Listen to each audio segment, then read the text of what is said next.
Chris, my friend, how are you, brother? Welcome. Thank you, Jay. Thank you for having me. This is Well, this it's is a pleasure. great. This is fantastic. Yeah, I'm very happy to have you here, man. Everything you've been doing with Mouths of the Merrimack, all the content you've been generating has been inspiring and a motivating factor behind that.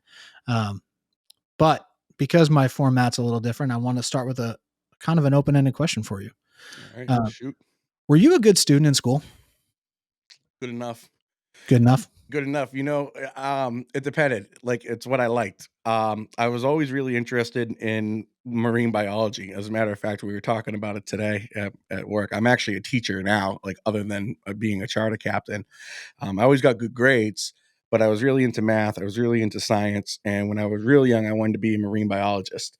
And then I was like, if I end up doing that, I'm not going to be able to fish. So I want to be a teacher. And I was good at math and just kind of followed that path down. So yeah, I guess I'm a good student, but I'm a really big studier. I'm a really big nerd on subjects that I'm interested in.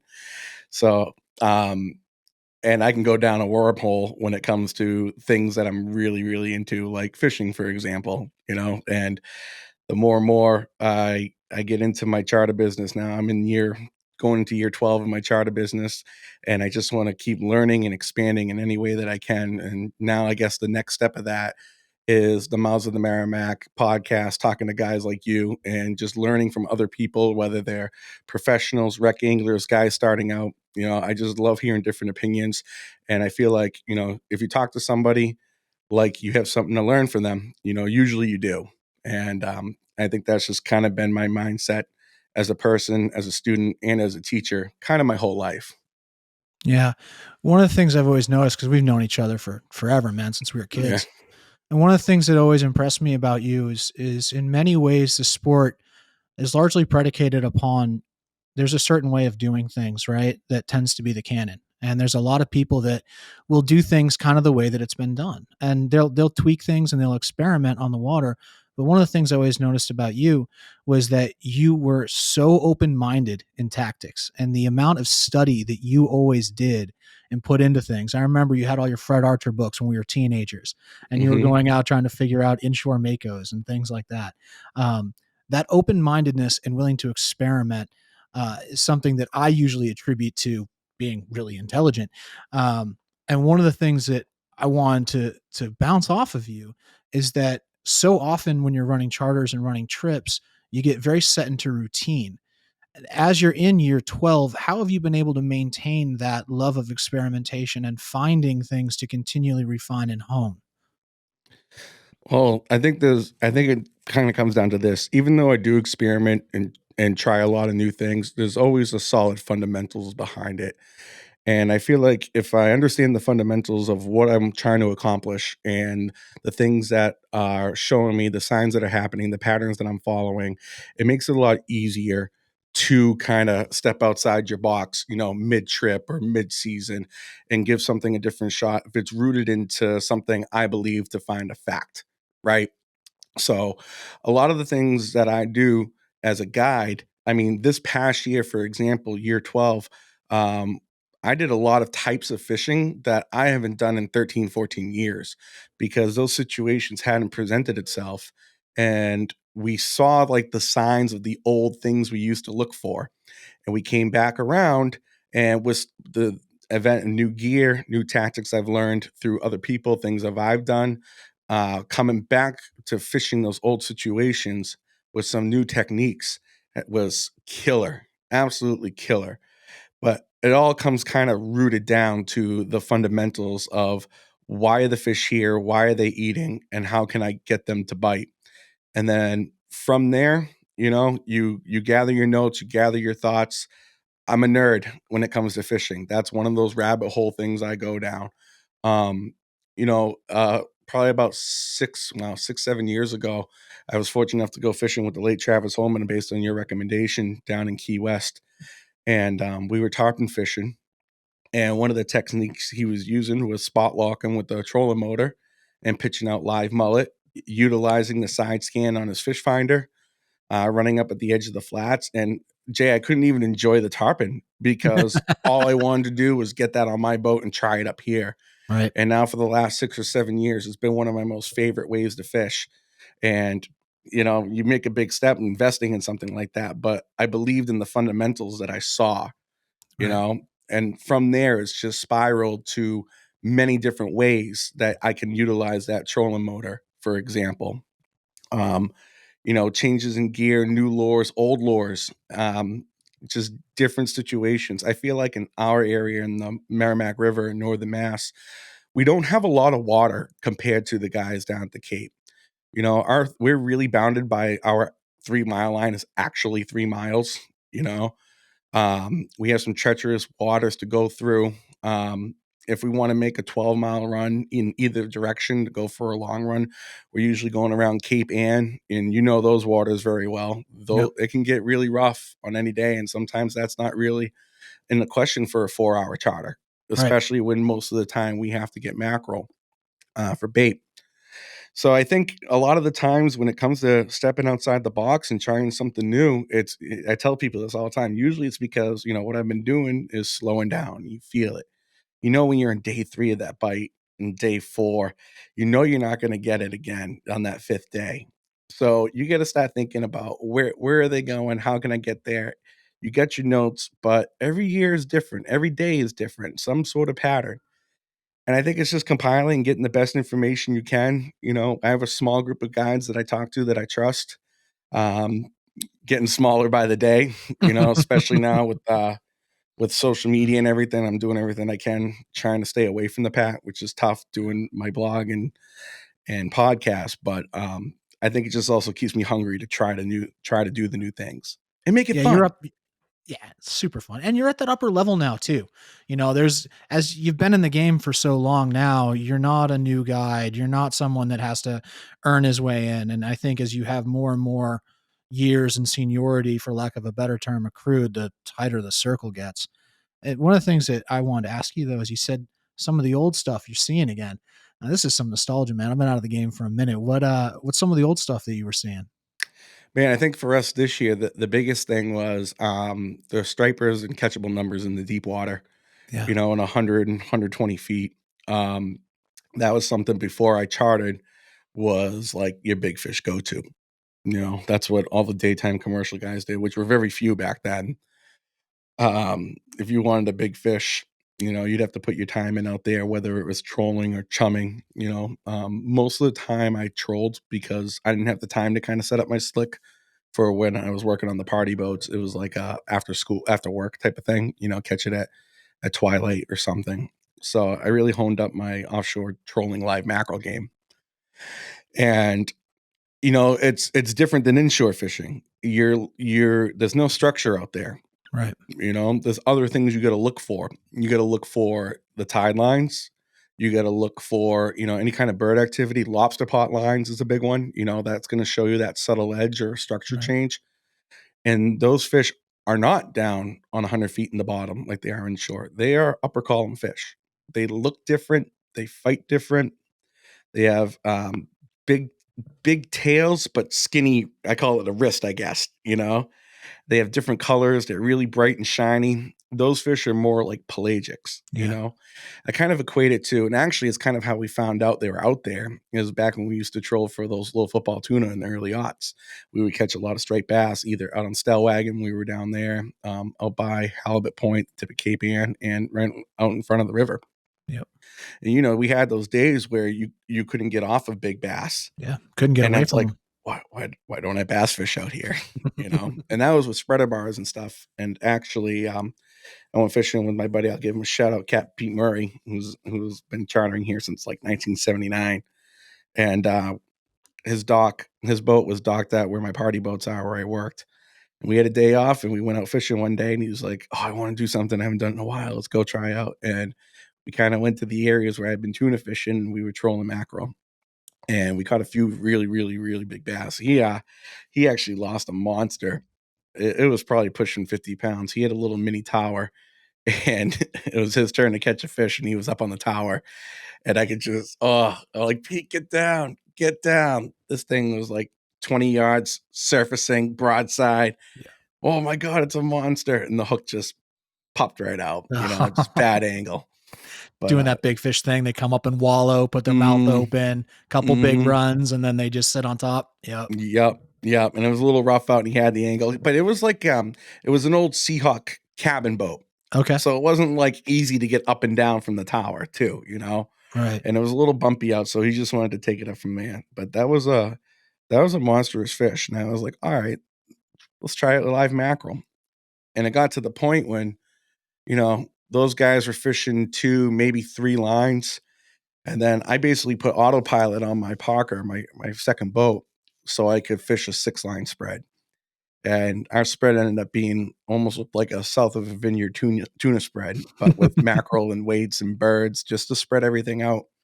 And this year it kind of morphed into planer boards too. Yeah.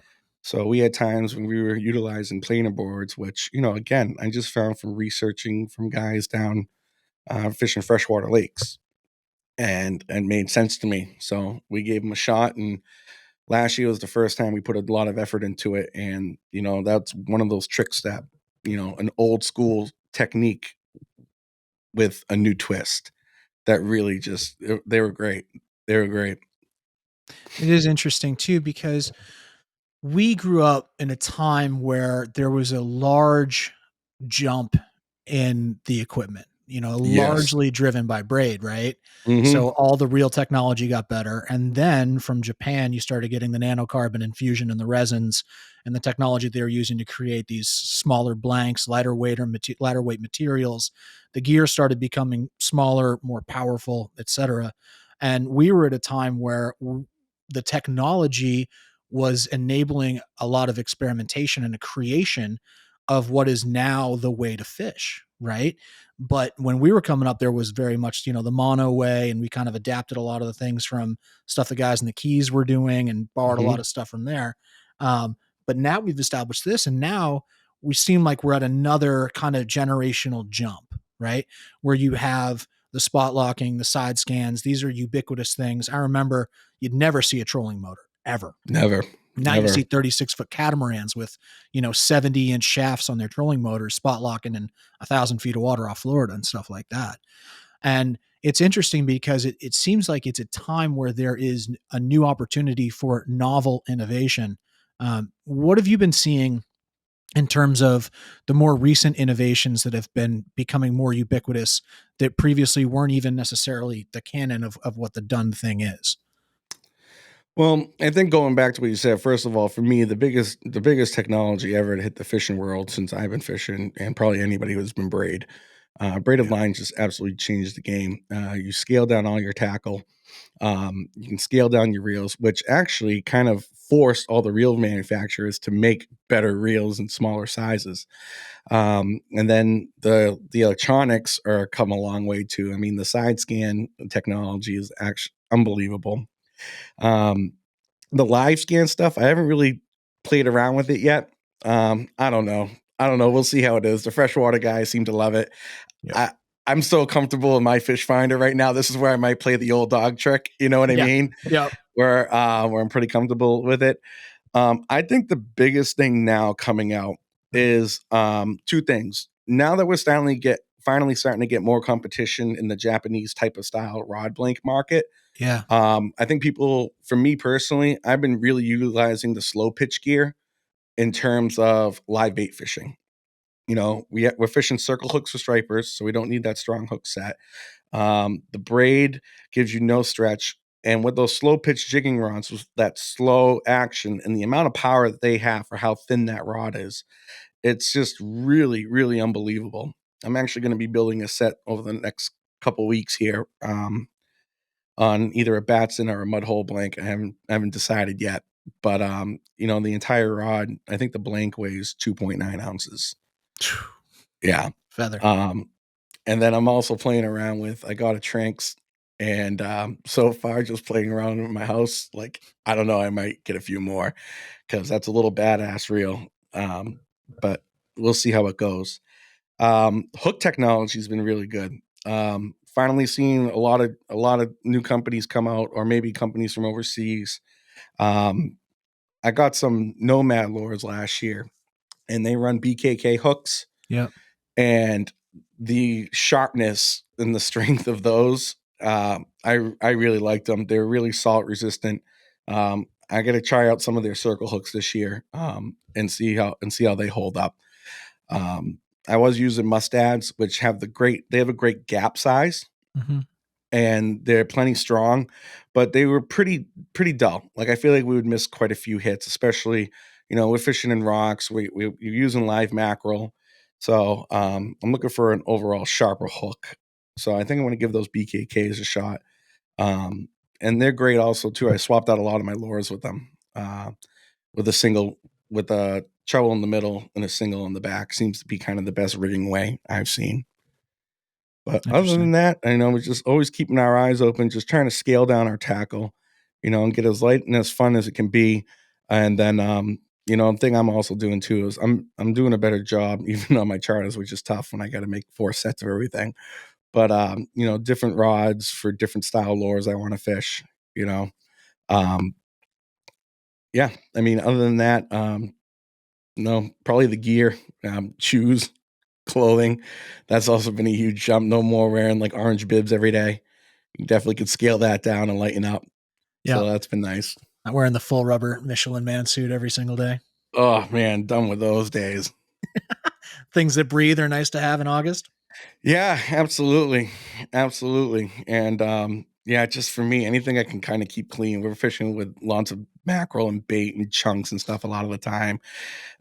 So I like keeping I want to keep myself clean. It's tough, but anything that I can do to protect all my shirts and stuff is always nice. Exactly. My question for you, right? Because you've got, I mean, and you're primarily a striped bass guide, right? So you're not getting distracted, generally speaking, by the tuna showing up and things like that and missing half of the season because you're offshore every day as opposed to fishing bass. You said things are kind of getting old and focused more on the offshore and things like that, which is a trend that I tend to observe a lot or have heard other people that are still actively doing it talk about. Do you think it's attributed to, you're seeing the stocks? Do you think it's attributed to the inshore biomass just being significantly less than what it was? And it seems like the offshore biomass largely is what's kind of around now, at least as the season progresses. Yeah, I mean this past season was probably the first time we had a consistent football tuna bite up north of Cape Ann, Right. in a decade. We were fortunate enough to get out there and get 3 of them, Yeah. but I would have liked to go a lot more. It was tough to kind of convert people. Believe it or not, it was actually tough to convert people to go from stripers to tuna for a day. No kidding. Um, so hopefully we get that opportunity to go back. But like we said, old stuff is new, right? Yeah. We had some new gear that wasn't around 10 years ago, and it made sense. And we were able to get lucky. We were able to get fortunate to put some fish on the deck when we got out there. But like you said, it is tough. It seems like the bait it's just all predominant on bait. We had a big rush of pogies for the last 5 or 6 years, Yeah. and we had giant tuna, we had sharks, we had humpbacks, and 10, 20 feet of water right off the beach. This past year, we didn't have so many pogies around, but offshore, there was mackerel everywhere. But anywhere between 2 miles to 20 miles, they were getting chased around by all kinds of life. And I think that's primarily what the tuna were kind of feeding on, the mackerel and some herring blooms on Southern Jeffries.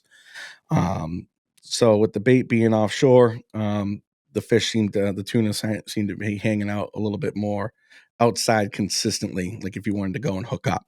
Yeah. In terms of the bass, though, so that Yeah. I've always had the belief that, and this is my just complete nonsensical pseudoscience just from observation, right? I've always kind of believed that there was an inshore stock of bass and that there was an offshore Oh, stock of bass, oh right? yeah, absolutely. Yeah, Absolutely. And again, sometimes maybe I talked about it's been like 10 years or so since we started fishing that deep water. A lot of it could have been because the inshore bite was just so good. You never really had to venture out. get out there. Yeah, yeah, I mean, this year it was still very good inside, but a lot of times we go offshore to get mackerel, and that's when we were seeing, the mackerel scattered around. You see some swirls up top. You stop marking them on your screen. You're like, all right, let's fish here for a bit, see what happens, and that ended up being a good 2.5 weeks for us. Um, the inshore biomass this year started off on fire. We had a lot of really, really big fish. And even at the end of May, I think we caught like 3 or 4 fish over 40 inches up here. And before June 1st, That's great. which That's great which for is May. ridiculous, Yep. ridiculous. Yep. And then it kind of seemed like after the first week of July or so, they all kind of moved out of the river. It wasn't as consistent, and everything pushed along on the deep water. And I think once they exited the river, they kind of intersected with that offshore biomass. And that was the thing too, because we were fishing sometimes only a couple miles instead of the full 3. So we were still kind of in that tide line, like that low tide line that the river gives us. And you'd see a mix of the fish. Some of them gave that offshore look that I was talking about: big heads, big tails, skinny wrists, bright colors. And then you see one that looks like it just came off the flats. Mm. So it seemed like there was a lot of fish mixing out there. But I totally agree with you. I mean, you hear of the tuna guys that are out 5, 6 miles, catching a lot of big bass out there. And those fish, again, seem to be more pelagic. They're chasing the herring, they're chasing the mackerel. Yep. The inshore ones will, be on the sand eels, the herring, the mackerel, but then they kind of start focusing on lobsters, crabs. The amount of fish back when we could keep the big ones that we cut up with lobsters and crabs in them, Right. especially mid-July on. It was a lot, whether we caught them on the beach or in the river. Be inside foraging more. Yeah, definitely, definitely, almost like a whole different species in their feeding habits. 100%. Yeah, like I said, those deep ones are very thermocline regulated. Yep. Okay, they're high feeders. Again, you're in 100 feet of water. Might be getting a new boat with a tower specifically for that. We'll talk about that a little bit later. We'll Yeah, see. man. We'll see how that ends up going. But like specifically for that, for more sight fishing for those offshore style stripers, because they're big, they're mean, they run down. When you hook them, they run down to the bottom. They dump drag. It's a hell of a lot of fun. Yeah. Yeah. I remember late 90s to, I would say probably 2009. So Mhm. probably late 90s, 2009, the volume of large striped bass kind of from like Nauset up to the northwest corner of Stellwagen was prodigious. It was ridiculous. Insane. I mean, we're talking cod fishing on top of the bank, 2005, 2006, 2007, fishing 90 feet of water with 4-ounce jigs on schoolie rods for cod, which is actually a blast. You're fishing Oh, that it's a shallow, riot. right? But by the second or third week of May, you're getting intercepted by 40-inch bass as Mm-hmm. that butterfly jig's going to the bottom. Mm-hmm. And late 90s, they were feeding on the surface out there on sand eels, enormous feeds of fish. I mean, Mm-hmm. tons of fish. And then in the early aughts, I remember early season, you go down to the backside of the Cape, so many of those fish, the bass would be in like, 60, 70, 80 feet of water. You push out to a buck 20, you start seeing the refrigerators get dropped into the water out there. The tunas would be on them. Mm-hmm. And it was like that kind of all the way through. But I just kind of wouldn't be out there because the inshore fishing would be great because the fish that were coming, kind of through the more inshore routes would be established and set up, and the inshore structure and the live bait fishing in the inshore structure was so good, and the It's hard to quality of leave the it. yeah, and the quality Yeah. of the fish was commiserate as well. I mean, Mm-hmm. you were catching consistent mid 40-inch class fish pretty much every time you go fishing. I mean, it was good. And then that kind of tapered off, and a lot of people attribute it to the sand eels, but you start seeing less and less large fish in the inshore structure and things like that. And the size distribution started getting a little different as that kind of progressed. And we saw it with the returns as well. And I think the slot has really done a lot to bring back more big fish. There's certainly more big fish around than, truly big fish, right? Oh Over yeah. 45-inch class fish than I can remember, maybe ever. Probably because I didn't know how to fish when they were around in good numbers, but I know it's now it's always like that. It's like, was I not good back then? But right. I do feel like, knowing what I know now, I don't know. There's bigger fish around overall. Yeah. I agree Yeah. with you 100%. Yeah. Hopefully the numbers, actually the last few numbers that we've been getting of slot type fish has really gone up as well. Yeah. But kind of back when I first started chartering, it was nothing to go out and catch, 15 and 20 keepers on a tide, like Right. no big deal, and a bunch of schoolies. But, you might get a 40 incher or so. Now it's at the point where people are expecting at least one 40 incher Yeah. every Where's single my day, 30 every pounder, day. right? Yeah, yeah, yeah. Which is good, it keeps you aggressive. It keeps you going out there trying to figure it out. But yeah, there's definitely been a shift in both, the ways we've been fishing, where we've been fishing, how we've been fishing, and what we can expect. There's so many environmental factors that go into that, and so many regulations and everything that goes into it. But I do think the slot limit so far, what are we on, year 3 of that? Yeah, This will be 3. the Yeah. 3rd year. Yep. Yeah, so we'll just keep seeing how that goes. I mean, the participation is through the roof. I mean, there's Yeah. boats everywhere. Yep. There's people fishing, a lot of young guys coming up, a lot of young guys that also are all about commercial fishing for Instagram, Of you course. know. Of course. So hopefully they wake up a little bit Yeah. and You know you how it know, is, man. We're in our mid-30s. We get to be that resenting the the culture of the next generation coming up. Like we were once resented for our forums, right?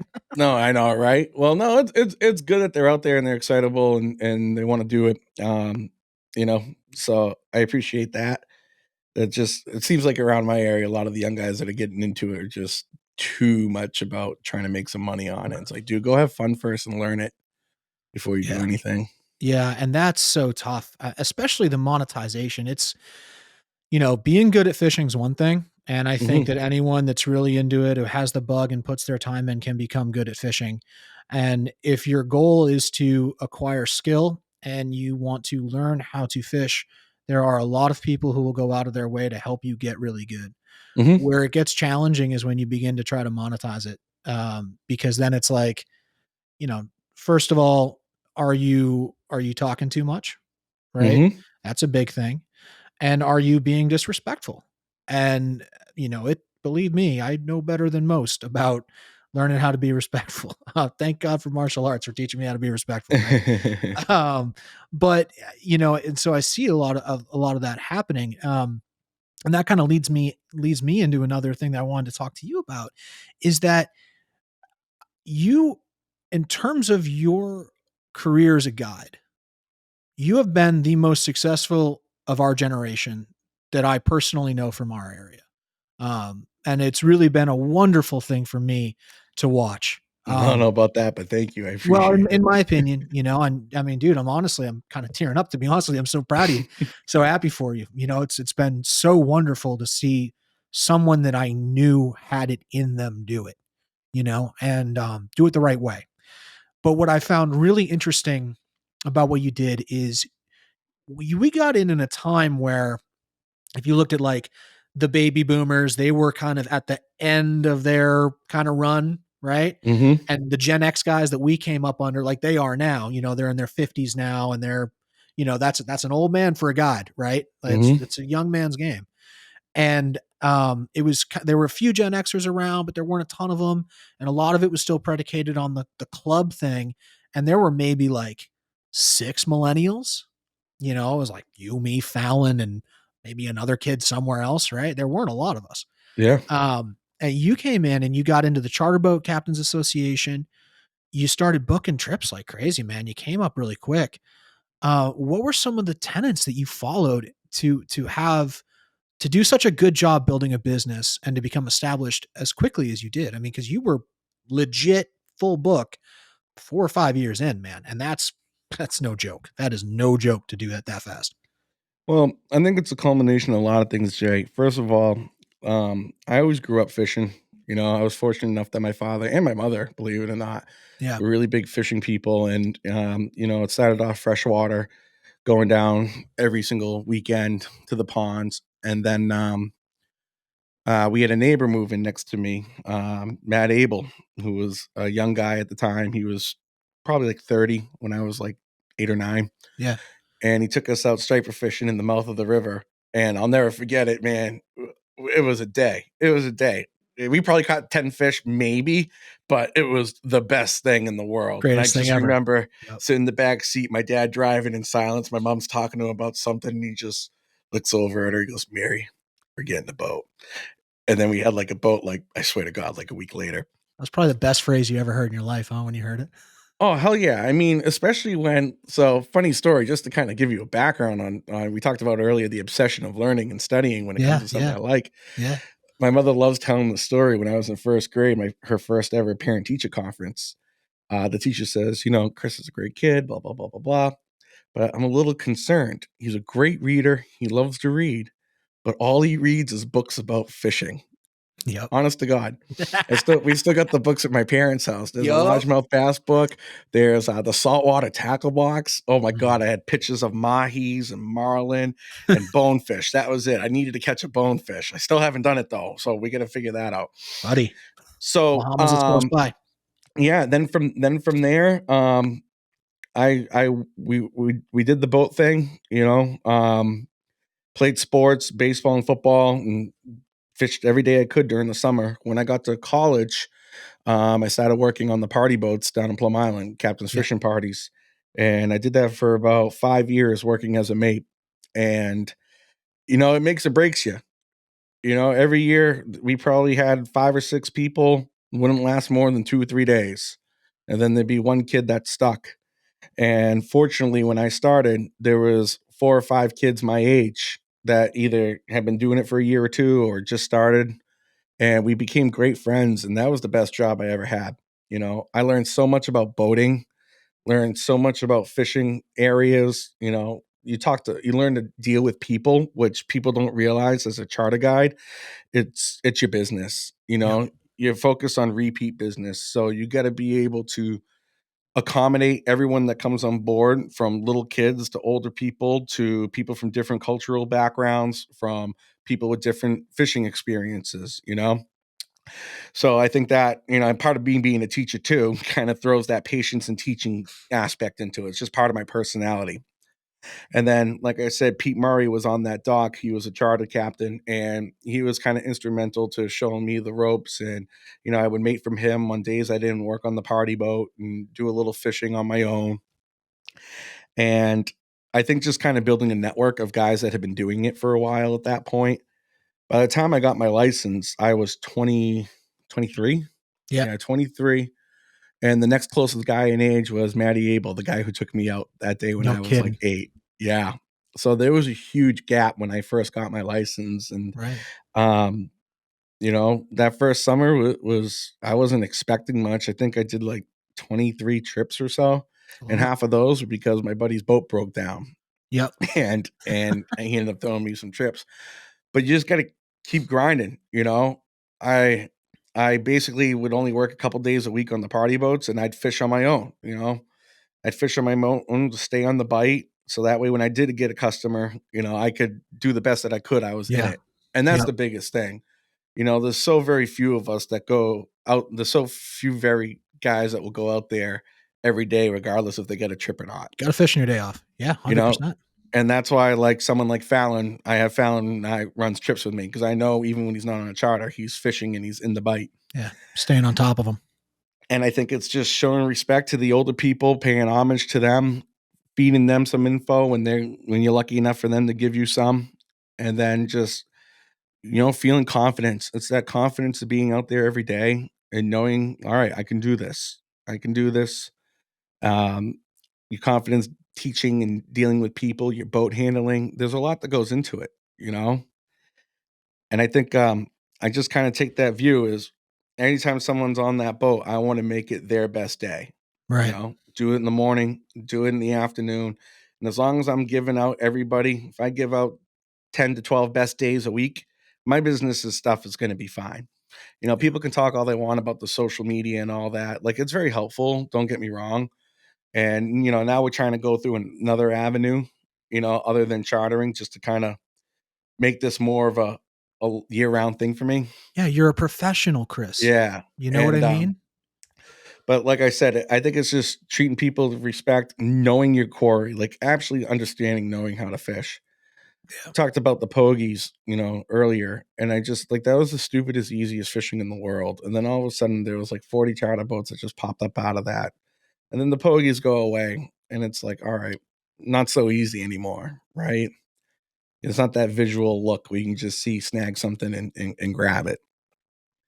And I think that's where putting your time in, years and years and years, talking to the right people who are willing to teach you, and then experimenting on your own based on those fundamentals. Yep. Yeah. Did a lot of guys go out of their way to take you under their wing when you first started? And Yeah, it's interesting too, right? Because I'll let you go on that, but tangentially to that, I don't think a lot of people fish the way that we fish, we right? Is fish that so differently. yeah. So just teach me about some of the mentorship and how you had to take, it's easy to be taken under the wing and be taught a certain way to fish, but we fish differently. So, how is it, you know, kind of navigating that? Well, I think, you know, I always listen to the people who've been successful for a Of long course. time, and you start off trying to emulate them. Um, I mean, just things not even so much about fishing, but gear and why they're using this type of gear compared to that. Little strategies, little tricks of the trade to make things more efficient. I think that was the biggest thing too. Like from when I started working on the party boats and just every year, just trying to be more efficient in what I do with less and less wasted movements. But we had guys like Peter Murray, Scott McGuire, Matty Abel, Charlie Crocker. These are just guys that have been fishing this river for 10, 15 years, 20 years at that time. And Gary Morin, and just trying to, they were really helpful to me. I think they like the young guy, because I'm attracted to that too. The young people that want to come out and really, really actually want to learn and want to figure it out. And I just kind of had that puppy dog thing about me, I guess. Well, and you And can sort out too who's going to be a real one and who won't be. You mhm, it's easy to see. You're like, oh, he's got it. That's yep. that's going to be one. Mhm. Yeah, and it's like one of those things. It's a personality and a responsibility and a drive. Yep. You have to be responsible. You have to be willing to sacrifice time out with your friends. You have to be willing to sacrifice your sleep, maybe some work days. If you want to get good at anything, you gotta sacrifice a lot of that stuff. And you know what? When I was 23 years old, or even in college and stuff, working on the party boats 14 hours a day, every day. It kind of got me in that type of grind mindset. And I wouldn't change it for the world. Like I didn't need to go out partying every night with my friends. I enjoyed, fishing for 13 hours on the party boat and then going night fishing on the flats for 3 hours, getting 2 hours Right. of sleep and going back out there. Like Right. that's what I wanted to do. Like I loved it. And like I said, I think the older guys might have seen that. And, I've been kind of that river rat for a few years working on the party boats, knew a few guys here and there, was a staple at the tackle shop. And was just fortunate enough to build some great relationships with guys that were willing to help me. And, I'll never forget that. At the same time, as I've grown as a captain, I go off and I do my own thing. I've learned my own techniques. And I'm willing to share with them for the most part. But, I think everyone's program ends up getting tailored to something that's more along their personality Yep. and more just from what they see, you know? Um, so yeah, I'm forever grateful for that. And just if I can ever, I feel like I try to help when I see some young guys or people who are just starting out who put their time in before they just, get a boat and start taking charters out of nowhere, like put the time in a little bit, grind a little bit, and just be reciprocal in your appreciation for the sport. I think you do that, anybody worth his salt is going to give you a linen hand. There's plenty of customers for all of us, you know? That's a very salient point and something that I think that we as kind of the general we people our age, I think we understand a little bit better than many of our predecessors is that there is not a finite amount to go around. There is an abundance to go around. And if we work cooperatively and we wish everyone well, the more of us that do better, the better everyone's going to be. And we're not competing with each other, we're competing with ourselves. Yeah, exactly. I leave the dock every day trying to make sure I'm doing the best I can. I reflect on. I don't reflect on how to Fallon do, how to Pete do. I reflect on, all right, did this work out good? Did I do the best I could here? Should I have gone there? Could I have made an adjustment? And if I'm checking off the boxes and my people had fun and we caught a ton of fish and it's like, great, put it in the bank. That's what we learned. I think a lot of people don't realize too, like even on the slow days, um, you got to learn a lot too. Take notes and pay attention to those slow days. A lot of my best days ever have come from a bite that's gone bad and trying something new and just, whoa, there they are. So all of a sudden you get all the information down, and now you get another tool in the toolbox. It might not work all the time, but when those conditions come up, you feel it. I'm at the stage now where I'm feeling it more than writing down everything like I used to in a logbook. So, and I got a sick memory about some stuff too, you know? So, Oh yeah. um, and I just think it just builds. It just builds and builds and builds. And if you learn from your mistakes and you learn from your victories, you know, you can just keep getting better and better. And I always tell the guys around here, it's like if we build up our area, we're going to be busy as hell. Like Yep. look at Cape Cod, what they've done over the last decade or so. You know, getting themselves out there in the media, working together. Rhode Island is another great example. You know, their tog fishery, all those guys down there, they're all really chill. Now, I'm not saying they all fish together and tell each other all their secrets, Right. but they're all chill. They are all, you know, stewards of the area, trying to get people excited about going there. You know, and I think the Merrimack is starting. We have a great fishery. We have a great fishery, you know, um, and I think we're starting to get there as a collective group to kind of promote what we have to offer in our area. And then you do that, the people are going to come for everybody. Yep. 100%. 100%. I love your area too. You know, I've gotten to fish it a bunch more just because I don't have a boat anymore.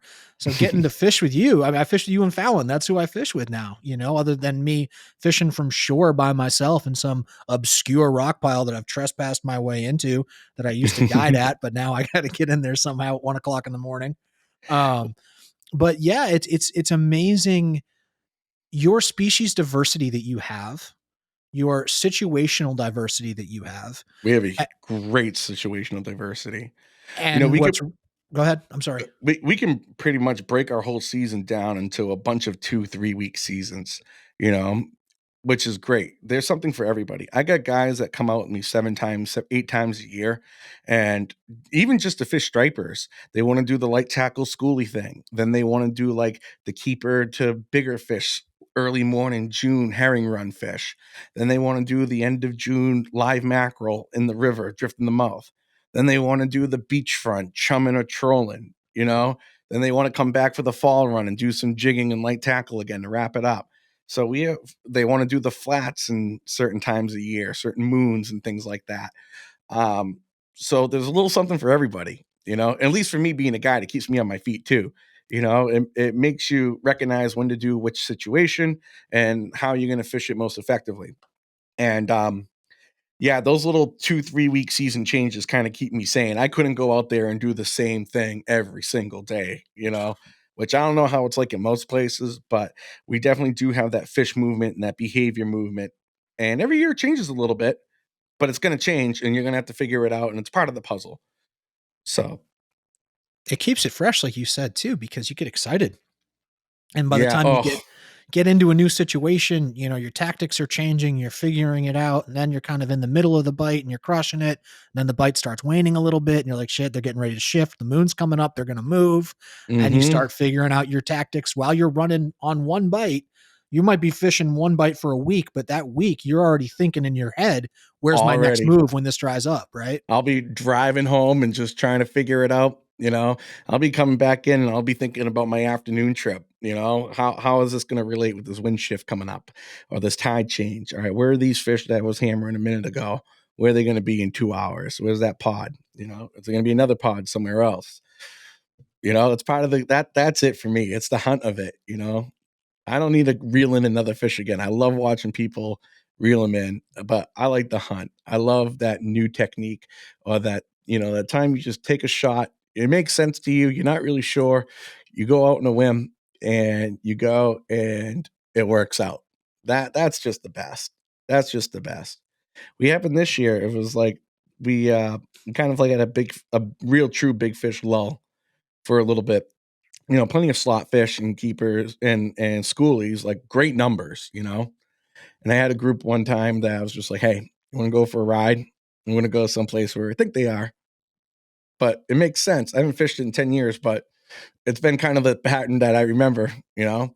So It we was meant, like that. It was like this 10 years ago, right? Yeah. so we Yep. made a 12-mile run and got 2 rods in the water before I even got the third one out. We doubled up a 45-inch fish, you know, and it was like, yes, yes. Yep. But then you go back, went back and fished that bite again. The next day it was okay. And then the third day we got two nice ones. And then after about an hour, we had to zip out and find something new, you know? Yep. So we had And, th- that 3 days there. and then, of course, in your head is like, shit, did I catch the tail end of that? Do you know what I mean? Like, Yeah, no how long kidding. is this going on before I found it? Yeah. Well, I got down there. One of my buddies who fishes, who's from that area, who I never Mm-hmm. see up here, called me up. He's like, "Oh, you should have been here yesterday." And I'm like, Oh, "Oh," always, right? I'm Yeah. like, "Oh man." I'm like, yeah. But again, it was just kind of a whim. It was a calculated risk. My guys were willing to go. They wanted to give it a shot. You know, it wasn't a big deal if we struck out for an hour. We would have came in and figured it all out inside. So that wasn't an issue. So again, it's a calculated risk. It's an opportunity to try something new. Amen. And there's huge value in striking out too. Obviously, when you're running a Hmm. trip, there's a lot of pressure on you. Striking out has enormous value. I was with a friend of mine down in Southwest Florida around Thanksgiving, Hmm. and we fished together for snook and tarpon a bunch. And he's a guide, but we kind of have that relationship of like we're gonna go fishing kind of deal. And it really opens up a lot of experimentation for him because he's like, you don't care what happens today, you just want to go fishing, right? Hmm. So one of the things we talked about was we wanted to go fish some of these near shore pieces of structure. So out there, the Gulf of Mexico is so flat and featureless. Hmm. You can go 50 miles offshore and be in 60 feet of water. So Yeah. it's really shallow, right? So even if you're 9-10 miles off the beach, you're in about 25-30 feet of water. So you're really shallow water fishing, and there's wrecks and there's public reefs, but what's interesting is that because the peninsula of Florida is tons of springs and limestone, and there are corals in there because it's a subtropical environment. There's sponges and kind of live bottom is what they call it. There's very small, isolated patches, be they wrecks, broken bottom, rocks, limestone, that have fish on them. Now, a lot of those fish are red groupers, gag groupers, lane snappers, things like that. But on the higher relief structures, such as wrecks, they have a really good permit fishery, and they have a really good cobia fishery that time of year. Hmm. So he wanted to go out there because he had been fishing snook inshore, which he has it's like fishing stripers here. He's just so dialed in on them and fishes Yeah. them every day and whatnot. He's like, I want to go out there and kind of experiment around a little bit. Sounds great, right? So he contacted a friend of his and got his Navionics login. And this Yeah. guy does the near shore thing. He goes out there and spot locks and fishes the structure, right? Hmm. And he had like 400 numbers in his No. thing of just, this is like 7 pieces of coral, right? Or Yeah. this is a wreck that no one knows about, or this is something where a dude dragged, some PVC and cement out on his boat and threw it over the side to have his own little patch that he can go work, right? That no one else Hmm. knows about. So we bounced around all these. I think we hit like in the 20s Oh, I believe it. of just because you'd roll up on it, spot lock on it, throw a handful of pilchards over the side, look at your live view, Yeah. and okay, does stuff start coming off the bottom or does it not? And if it doesn't, we're out, right? Hmm. And also, there's different water clarities. Like you'll go like 2 mile change. You'll have really clean water. You'll have really dirty water. It's What are you really looking kind of for interesting. mostly when you're out there? You're looking for clean or dirty? Uh, so I don't know it well enough to really make a Yeah. definitive call on it. He was looking for clean. I That's think, something I've taken into a lot of account the last couple of years, a little yeah, bit more than I ever thought about striper fishing, the water water clarity. clarity, Hmm. turbidity. Yeah. Yeah, actually, yeah. I'm looking for depends what I'm doing, but I'm looking for pretty clear water if I can. Outside the river. Outside the river. I don't think they like it. I think it messes with their gills. What, the clear water or the No, the turbid water. makes sense. It would make sense with all the silt and everything coming through. Yeah, Yeah, I could totally see that. because I've seen it. I've seen it in Southwest Florida where we've been fishing an area, maybe 2 or 3 miles out. There's a cape out there. It's very shallow water, and there's a series of kind of high dunes in the middle of Hmm. nowhere. Very low lying sand islands in the middle of nowhere, basically. Yeah. And he said to me, going to fish out there, he said, "Look, the wind's going to kick up 1 o'clock in the afternoon. The tide is right at like 11:45. We're going to have the tide and the viz for an hour, and Hmm. that's going to be our day, right? Yeah. So it's like kind of kill time fishing other places until that tide kicks over. Go out there and there's fish all over the place." and that wind moves up, and because it's so shallow and the Yeah. seagrasses have been killed off quite a bit, that there it's just a silty bottom, Yeah, it and just all turns up with that it wind. It's just churns enough. up, turns into chocolate milk, and even if you know there's fish in a certain area, that Mhm. clarity changes. It's astonishing how quickly they'll move out of there. I mean, they just bounce. It's over. Over.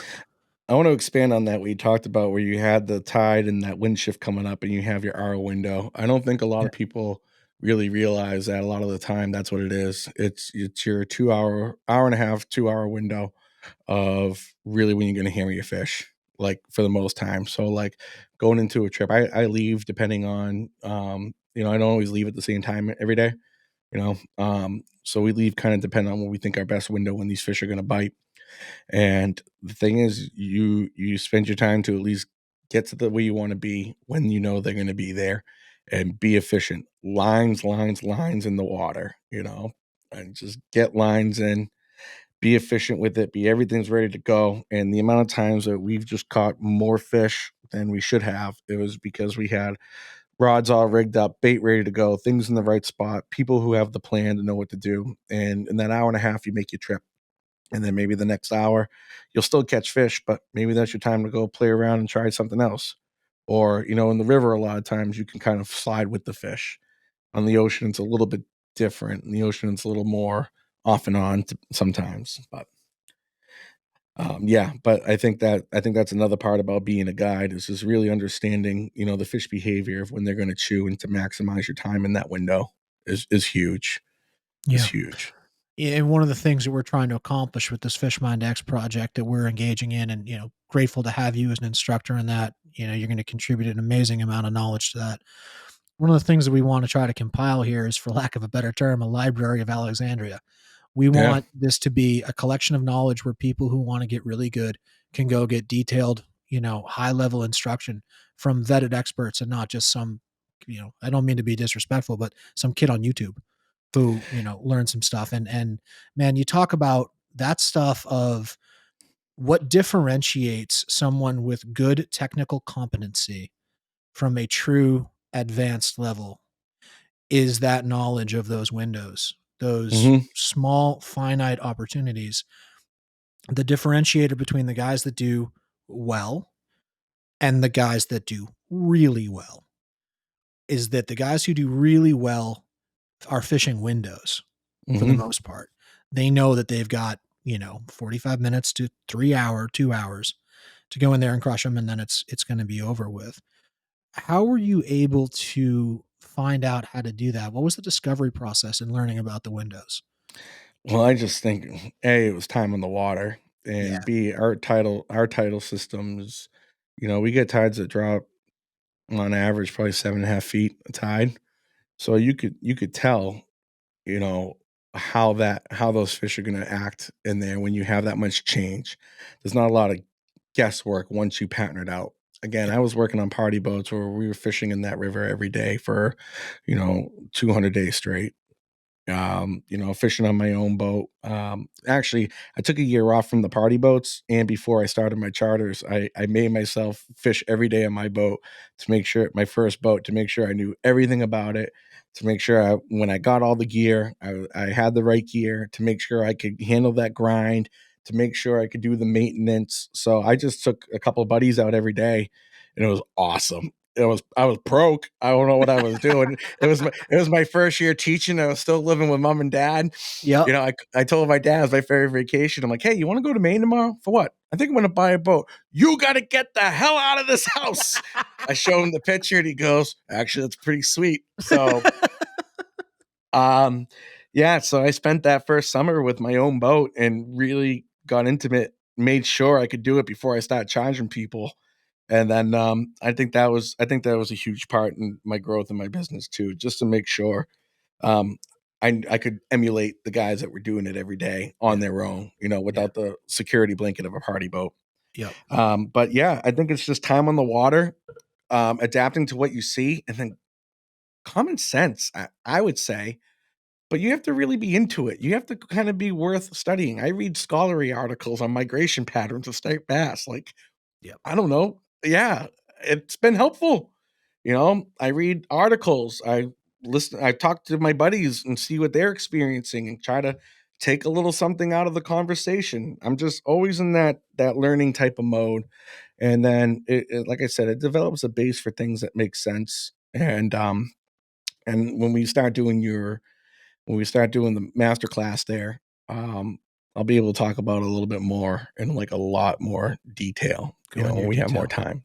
Yeah.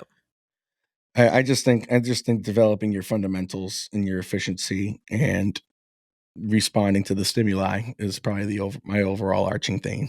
Get yourself to that degree of confidence where you know and you trust your fishing, Yeah, that if they're there, you're gonna figure out that they're there, kind of deal. yeah, And then you're yeah, just looking at that point, right? yeah. And then from there, it's just looking for the fish. Yeah. Just looking for the fish, find the meat. Yeah, right. Find the meat. What a saying. The Flashbacks, man. Custalis at your house one night. It's time Oh, to buddy. find the meat. You got to find the meat. You don't put your bait in the water until you're on the meat there, buddy. Yeah, Yeah, yeah. that's That was him. nostalgia, man.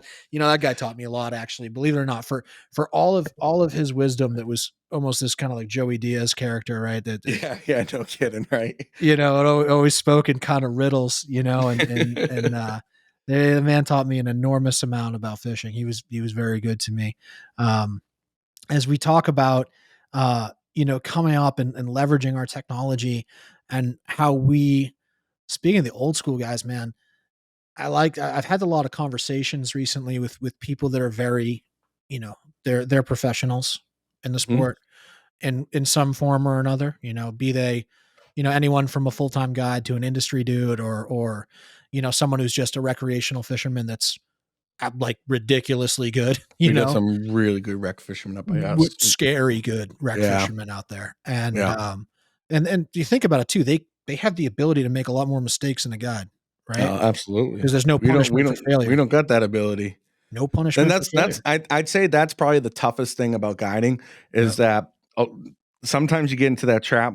Not really a trap, but like you wanna make sure you get fish off the bat. And everyone having fun. That's like the biggest thing. But like your risk to just leave a bite to go try something that might, even if it's 90% work, you got to get the right people. You got to get the right people that want to do that. I can't just go off a whim and be like, oh, I want to try this spot first because I think I can get a couple big fish here, unless I'm pretty damn positive, or I'm not in that main bite window, right? We talk about that window. Say, I set my time up, I'm leaving, and I get myself like 45 minutes to kind of quote unquote play around. I might take that time to go try to think where something else might be, and then before I zip over to my window. And that's kind of how I'm spotting things out as I go along too. Yeah. Yeah, and one of and towards that though, of like, with the, evolution and things like that, what we talked about with the younger guys coming up, right? And one of my desires, not only in providing this instruction to the world, which is obviously great and targeted more towards the recreational sector, but I'm sure there's going to be a lot of aspiring professionals who want to access this information, because my God, if this existed when we were coming up, Oh, I mean, this is this is a college degree in fishing. You know what I mean? And but one of the things that I realized is like, culturally, right? We want to try to find the right people with the right values and raise them up. But there is a generation. Every generation has a unique culture hmm, and a unique way that they do things. And one of the things I talk about to a lot of these established dudes, like I was getting into, they always say that like the elder millennials are the last ones with a bit of old school in them, yeah, because we kind of grew up in that, like, you just go fishing, yeah. The and pre-internet type of the days. pre-internet type of days of where you just go fishing. And there's still a lot of guys that are like that. They just go fishing. Hmm. But it's changed now. People are significantly more networked. There is very much the economy of attention, Yeah, right? I mean, there's entire some of the most successful people of Gen Z are people that get paid because a lot of people pay attention to them on social media channels, right? yep. Some of the most, like, look at the Pauls and things like that. Logan and Jake Paul, they're multi millionaires because they're social media stars, right? Hmm. And they have enormous opportunities available to them from it. So, kind of from a cultural standpoint, there is an enormous thing placed on, the tug is the drug Instagram pictures of, Billy's first 30 pounder that he Mhm. takes 7,000 pictures of before putting it back in the water, right? Mhm. And one of the things is, how are we able to not not be haters, because I don't think that's prudent and I don't think there's any value in doing that. But Agree how, 1,000%. you Like, know, we can't be haters on it. It's a no, different generation, and at least there's people definitely, inspired to do well at fishing at least, that's just 100%, their way of doing it. I think 100%.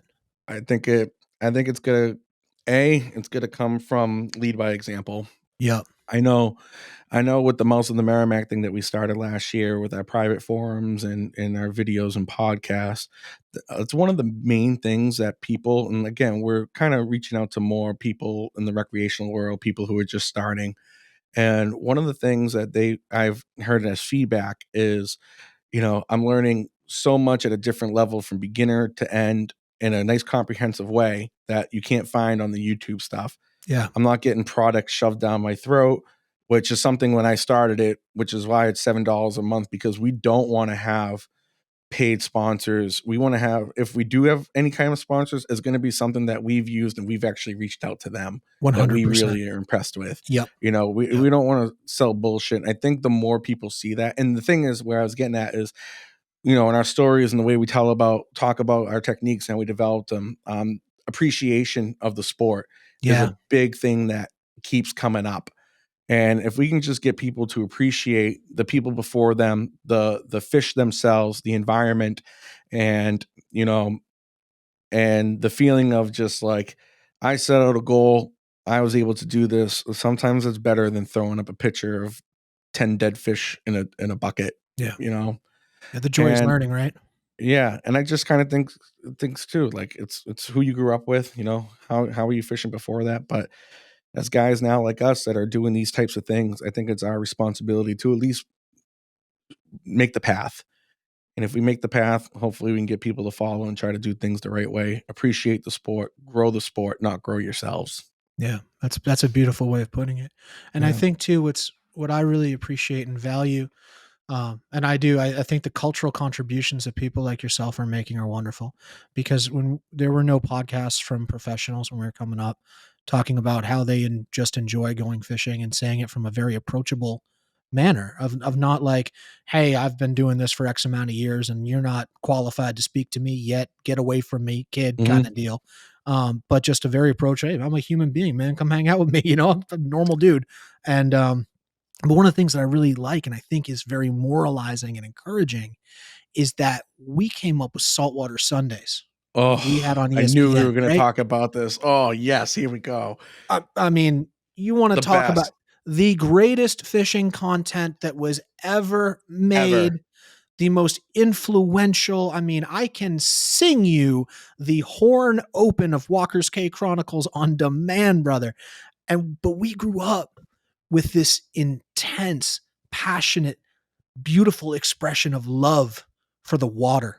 The way those shows were constructed back in the day, especially now looking back at it compared to what's on there on YouTube and on regular TV now, Can't touch it. um, man, I was thinking about the podcast today, actually, what we're gonna talk about, and I'm like, "Oh, I hope we get into, like, the old saltwater Sundays," because, man, you had Larry Dahlberg, you had, Walker's K, you had Jose. Oh my god, Jose Wahebe. I cried the day he died. Never met the guy in his life. I literally cried, Me too. like teared up. Me I too. texted my dad, I'm like, "Did you hear?" And he's like, "Oh my yeah, I know. Jose?" I'm like, "Yeah, Jose died." Yep. It was awful. My mother felt bad for me. Bad. It was just those guys. And you know what it was, dude? They were just teachers who appreciated everything that they did. If they went out and they caught a little 2-inch sunfish or a 900-pound tuna, they always shared something with you that they learned from that day, something that maybe they could wrap back around they learned from before to help them, and they just appreciated being out in the water with friends and catching fish, not the hooting and hollering, sometimes we can get guilty of that. It's hard because 'cause you're Get excited, excited, man. Yeah. but, man, they just did it in this timeless classic way, um, and it was just so special. Those those were like my professional athletes growing up. You Yeah. know, I played sports. I had my football guys, Right. but I had this subset of like, man, one day I want to be like Jose. Yep. Funny story. You ready? This is really cool. I Yeah, probably man. told you this, but I'll tell people. Well, good stories are My good stories, man. my first email I ever wrote in my life. First email I ever wrote in my life. I must have been 12 because we were in my new house. I think we just moved in. So I was 12 years old. We're watching Saltwater Sunday with George Poveromo, right? Remember him? He's still on there. He's still And got his thing. He's still doing the seminar series. He's still yeah, yeah.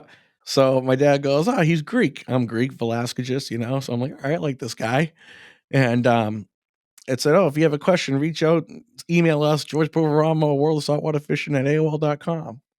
So I'm like, AOL.com, huh? yeah, I think it was AOL, dude, with the old dial up, right? That dates it. No kidding. So I go upstairs to my dad's desktop. I'm like trying to figure out how to send an email. I get it all set up. And I go, "Hey, George, my name's Chris. I'm 12 years old and I love your show." And I go, I just want to know, like, what do you have to do to be on a fishing show? I would really love to do something like that when I'm older. Please, Yeah. like, help me out." So I sent it to him. Jay, I kid you not, within an hour or two, like it was easily within the same day, he hit me back and he's like, "Hey Chris, thanks for reaching out. Glad to show your excitement. I suggest by, as you get a little bit older, working as a mate on boats and then eventually getting your charter license and taking people out fishing and get really good with it and make some relationships. And if things go right, hopefully one day you'll have your own show." Right. Yeah. So I'm like, "Dad, oh my God," he responded back. But there it is. There was the pathway. There was Yeah. but the fact that he took his time to reach out back to me, Right. like absolutely just and there's so many examples of that in my fishing career. From the first striper I caught. Now Matt was the first person to take me fishing. The first striper I ever caught was some woman and her husband fishing off the docks when we were walking downtown Newburyport. Let Right. me reel one in. Huge. What is this Huge. thing? We were largemouth bass fishermen. That was it. Boom, game over.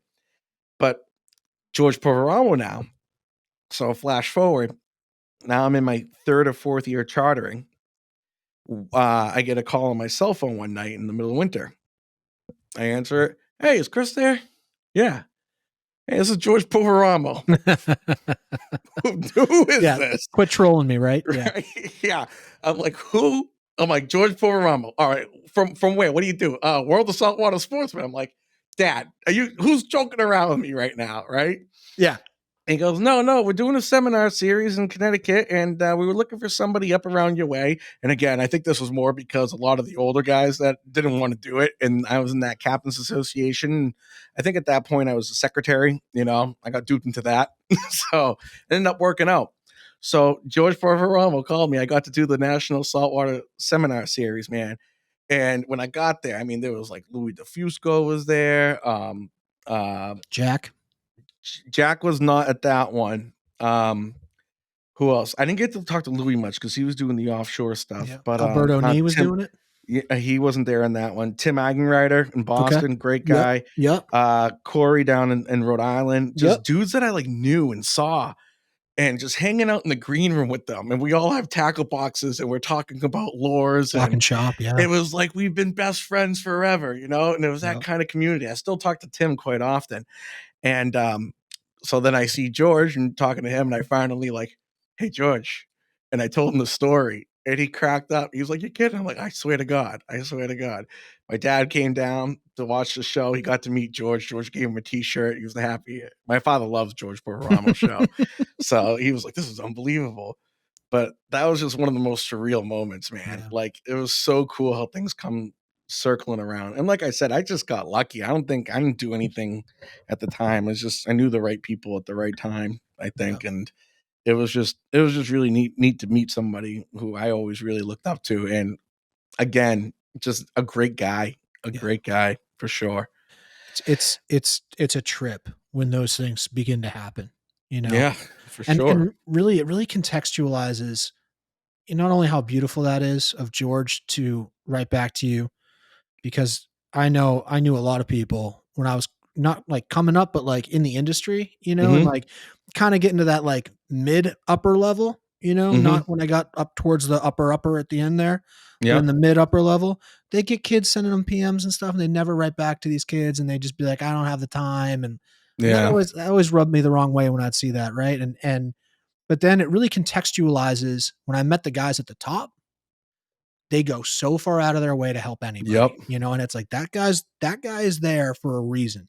That didn't happen by accident. Because he's a good person and he goes out of his way and he's helpful. But man, it really kind of contextualizes like if someone, who's young, because like we were talking about with saltwater Sundays, right? We grew up, we had Ugh, that. Then I there was a want it gap. back so Then bad. then there was a gap though, man. There was a gap from like 2004 where it was just Spanish Fly really Mhm. holding it down Mhm. and everything else was And then just miscellaneous sponsored unwatchable. shows going Yeah. off and on, yeah. And then kind of the internet short Yeah. film stuff started coming, and that's when the stuff started getting better again. And then I now love we're in the the stuff pod. you guys are doing. Yeah, it was cool, man. It was cool. It was an honor to be able to do some of the things that we did. Yeah. Like when we did the thing for when Chrissy Wahebe reached out to us to do Jose Wahebe's memorial film. That was a That's amazing. man. That was a woof. Tell you what, there was a lot of wet eyes in the Shields household for about a month making that thing. I know. But I but can bet. like there's a lot of kids coming up now that have the podcast, the YouTube era, that have Mhm. the modern internet era, right? Where they now have the guidance and the content out there, and they're being led by example, and they've got people that are talking to them. And like I said, it was like, the baby boomers, they made the stuff that we grew up on of the Mhm. saltwater Sundays. The Gen Xers really didn't do anything. Yeah. They did, but they weren't like, making masterpieces like was made by the baby boomers.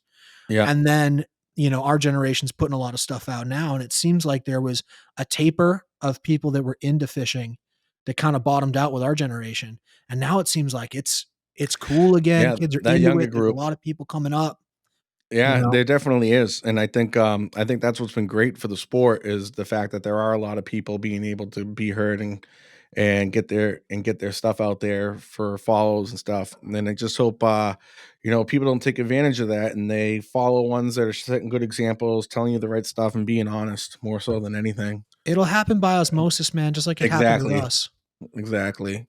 We grew up watching stuff, and it happened by osmosis before it. Like, so one of the things that I in the research that I did for the Jose Wahebe film, I got to speak with Stu Apt, which is Yep. just, let me talk about a legendary That's guy, right? cool, man. That's really cool. So I've gotten to hang out with Stu, a number of times, and he's He's been probably caught more tarpon than anyone else, he huh? practically invented fly fishing for Yeah, he tarpon. practically invented fly fishing for tarpon. Yeah. Talk about that's a big one, huh? Yeah. Did all Uh, right. Yeah, he did all right. Very, very, and he's an interesting cat, man. He was a pilot in war. He was a Mhm. Pan Am Airlines pilot, and then he was just tarpon fishing when he wasn't flying his planes.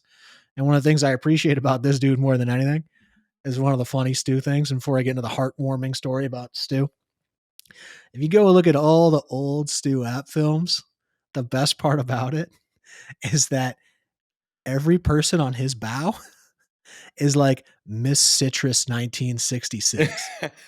Right. It's always like Miss Sunshine State 1959 or something like that. So he Like, was really good at marketing. oh, marketing something, all right. It's always fun. It adds to the legend, right? Yeah, So that's awesome. it's awesome. So, in getting the interviews and talking with Stu about it, because these are the guys that were really around for seeing Jose as a youngster, right? One of the stories that Stu tells is that his first encounter with Jose, Stu was doing his thing and he got a letter in the mail from a kid in Key West by the name of Jose Wahebe with a fly that he tied. Mhm. And he was writing the letter asking for permission to call him and ask him questions about fishing. And that was, I think Jose was 11 Mhm. when he sent that to him. And from talking to the guys in Key West, Jose was washing boats for the captains at the time after they'd Mhm. run their trips. And so Stu said, he said, as he says it, I regrettably gave him permission to call me because every day when he got home from school, he'd call him and he'd ask him about fishing. And Yep. so Stu took Jose under his wing when Jose was very young. And he, taught and developed Jose and kind of taught him the way that things were done back then and the Mhm. old way that it was done in the Keys, which was a very it was the Keys were a very insular, very tight group, very Mhm. quiet group. It was real old school, man. It was almost like the old tuna culture was here, Mhm. where it's really closed off and weapons involved if you screw up, right? Oh, yeah. Right, that kind of stuff. Like, I'll see at the ramp actually meant something back then, Yeah, no kidding. you know? Uh, and it wasn't, "I'm gonna yell at you," Yeah, yeah. because, the Everglades are a pretty large stretch of territory. Someone can Mhm. go missing pretty easily in there. But it's really cool to see there was always this culture of you can trace the mentorship, and you can see the guys that were raised right, And you then, know? if I remember correctly, Jose ended up, mating for Flip.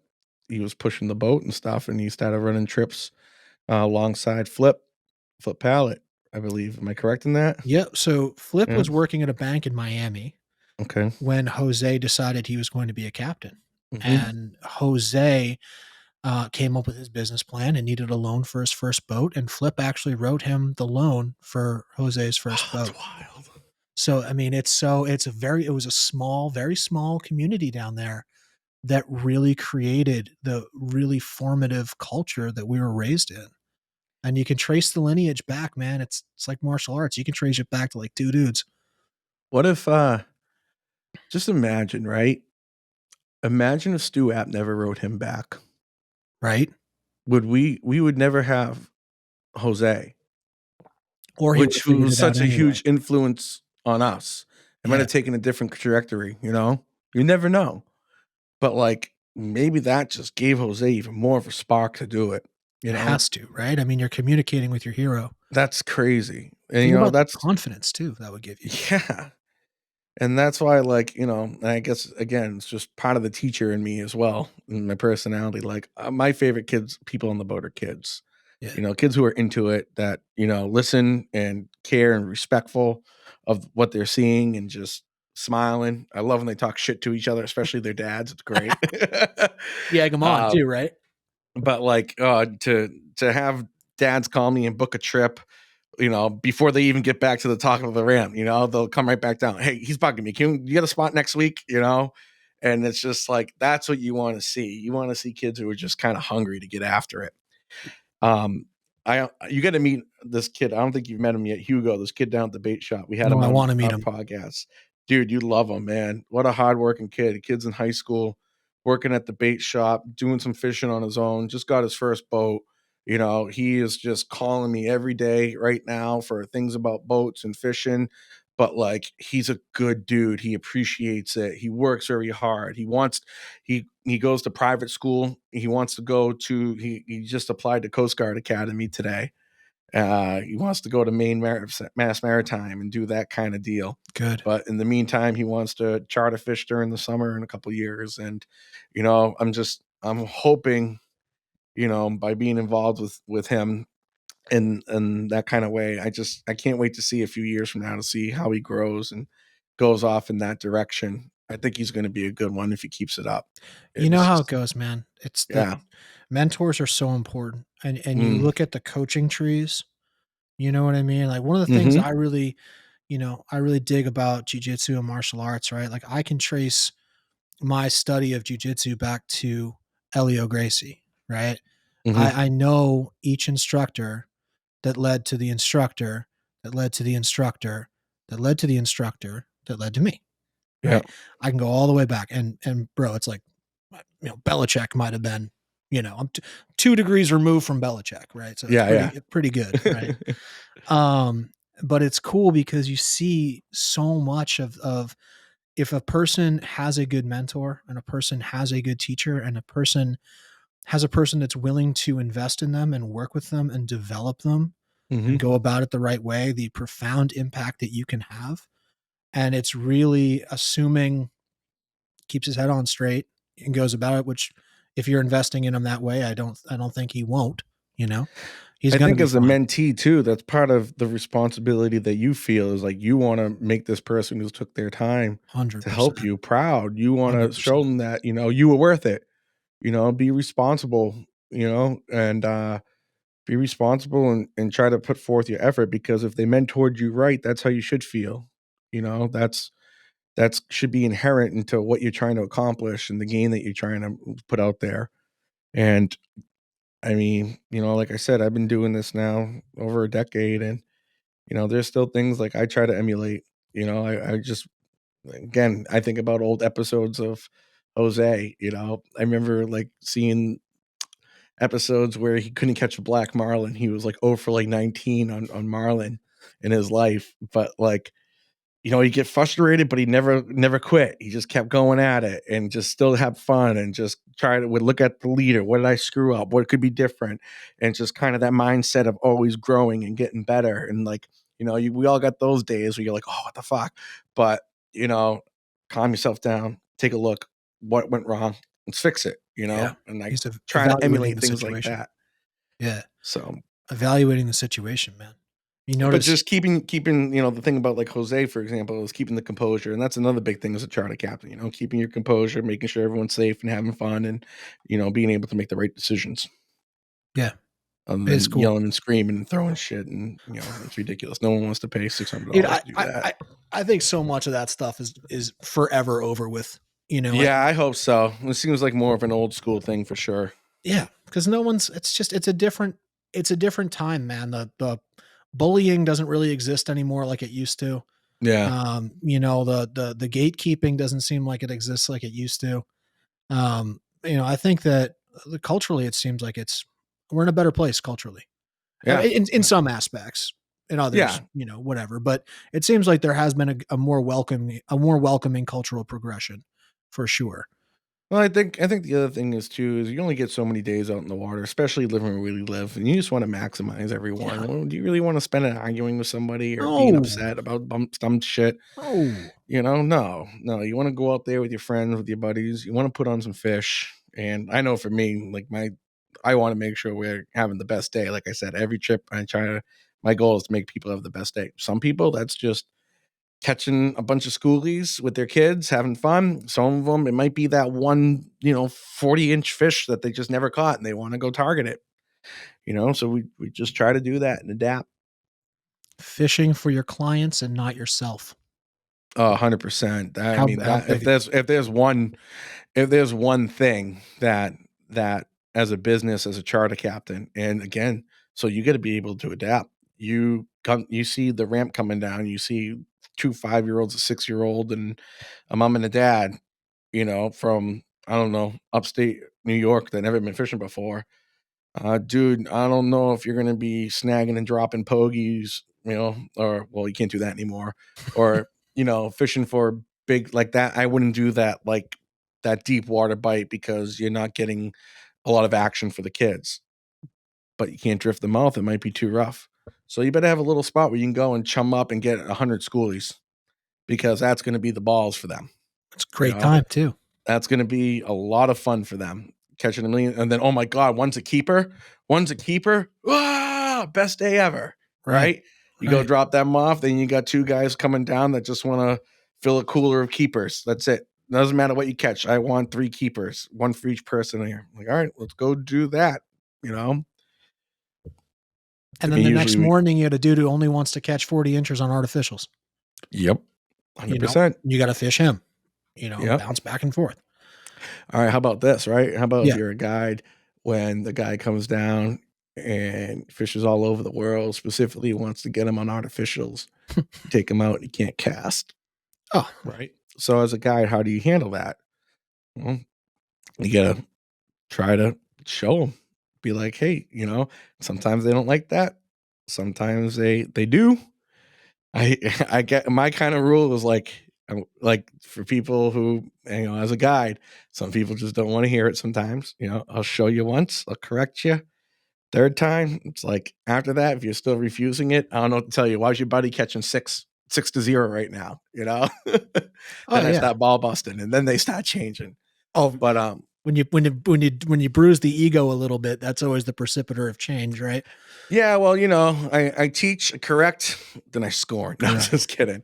But yeah, it's at that point, it's like, hey, your buddy over here is hammering them. Like, all right, let's get this together.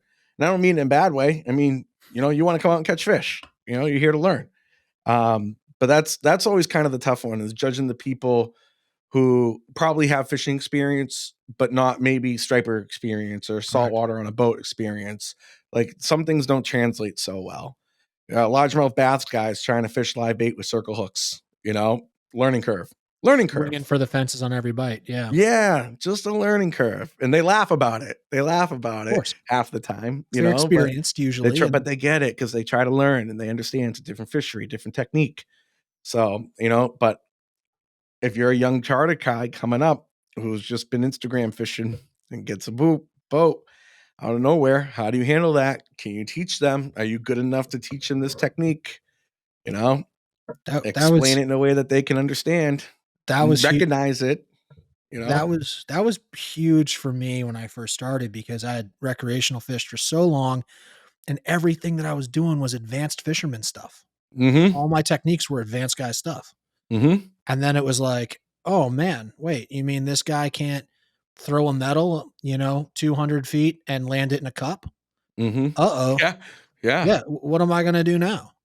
Alright, well, I gotta change. I gotta make my setups have to be perfect, Perfect.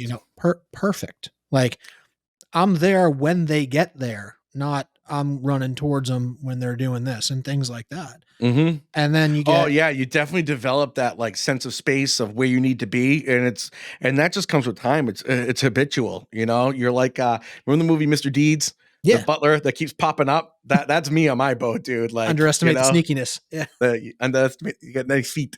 I like feet.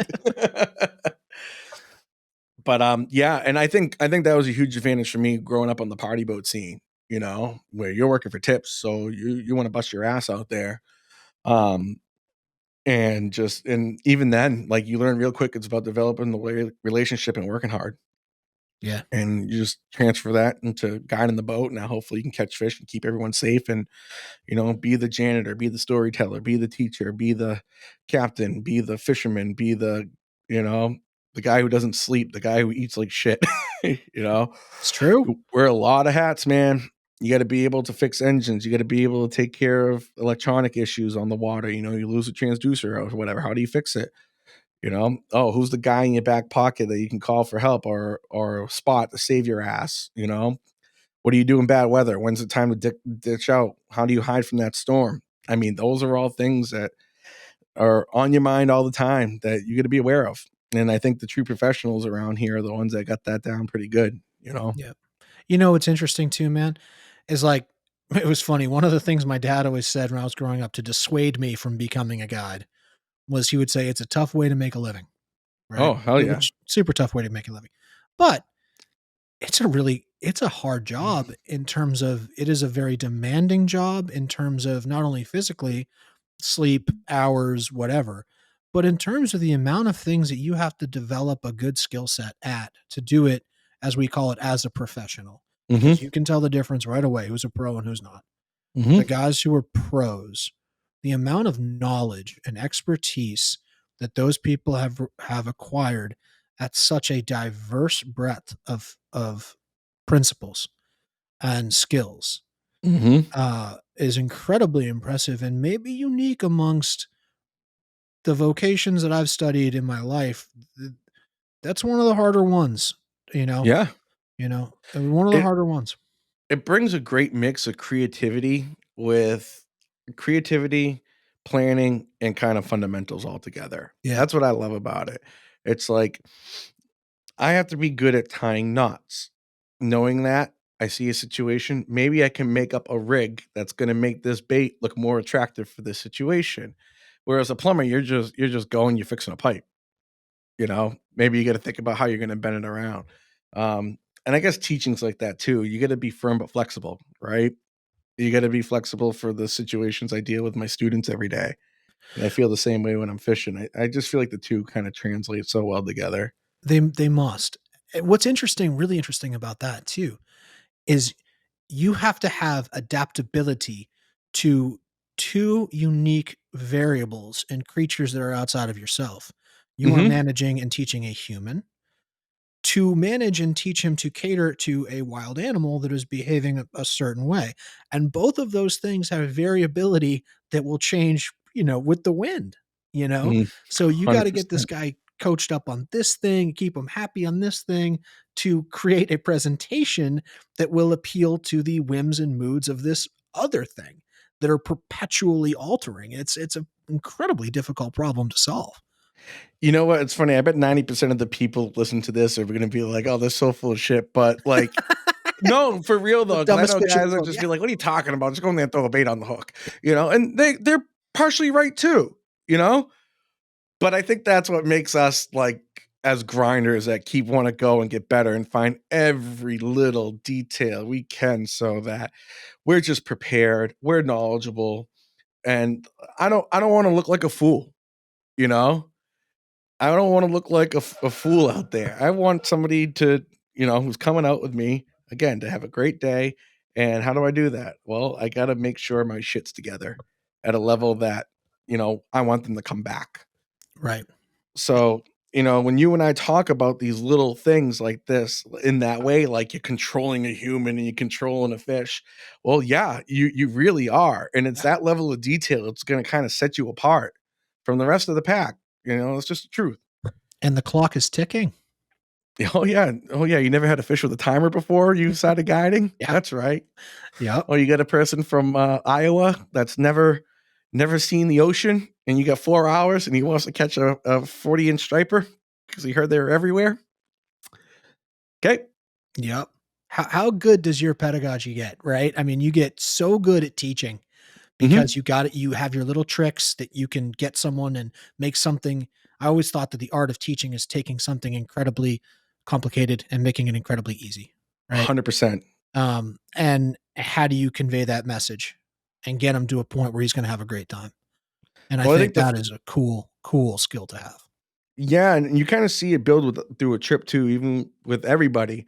If you get them success early, if you do something and you teach them something and they have success early, and the same thing as when I teach math, for example, the amount that they put into the next little thing that you teach them, and if they keep seeing success that way or they learn something new and they get interested, by the end of the trip, people turn it around. People turn it around. They're ninjas. The best is like now that I've been doing this for a decade, and I got people that have been coming out with me since they were 12 years old. Now they're 23, and instead of coming out with their dads and their brothers, they're coming out with, well, they'll do that trip with their dads and the brothers, but now they come out with their friends, the girlfriends and stuff.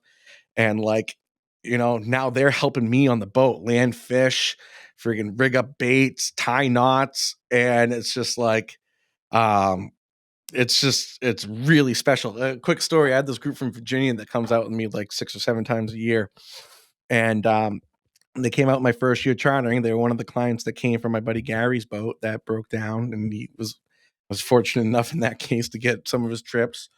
And great family, father and his two boys, and then they bring buddies and stuff. So a couple years ago, I kind of took them on a full boat. I took them. There was six of them. They brought um, his sister-in-law, I don't know, another family with them, a couple little kids, and the trip is for the kids. And we had six of us on my boat. I normally do only take four at the time, so it was a little crowded. And Chris, the kid we took out when he was in 8th grade, who was like couldn't even handle a 28-inch striper, all of a sudden was untangling lines, moving people around, didn't touch a rod, lipping fish out of the water, helping me on double hookups. Like, and just like without anything of me asking him, without me telling him what to do, he just had been on it and developed the skills and just started doing it on his own to help out to make sure his little cousin, who was like 7 at the time, was having the time of her life, you know?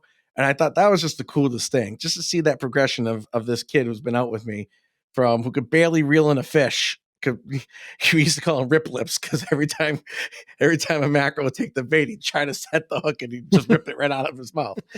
And just that natural progression, it was cool, man. It was like a proud moment for me. And his That's going to dad be was beautiful to psyched. see. It was Yeah, it's beautiful to beautiful. see. Yeah. You develop that, you know? Yeah. You And develop that and sixth sense and that movement. what's the point of acquiring skill if you can't pass it forward? Yeah, exactly. It's how humanity was built, Chris. Right? Each No, that's generation just learns something new, passes it along, and the next generation builds upon that. hopefully, and I think they will. I think we Yeah, get some good young guys coming up, me too. especially in my area.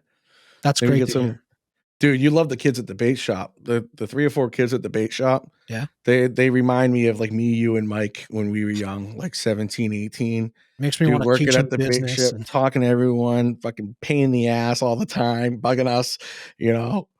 They're good though. They never ask us, like, where we were fishing or anything. I think they've learned. oh, they've They they learned. but they're listening keenly to anything that might slip out for Oh, and they sure. they ask you like really roundabout, circuitous ways of figuring out where you're fishing. Like, and how deep was the water you were in? Yeah. Like, Well, I think being at the bait shop kinda helped them not do that too because I think, I don't know, they're just good dudes, dude. They fish all the time. They trailer their at the time, their dad's boat all over the place, it's awesome. they'd go down to Boston, they'd go up to Portsmouth, and they keep it at the docks down in Newburyport, and yeah, they're just cool, dude. They're fun, fishy kids that are really into it, bunch of goofballs, but it's really great. I Yeah. think, we always talk about if we go in there because we all kinda get in there at the same time every day after our trips, Yep.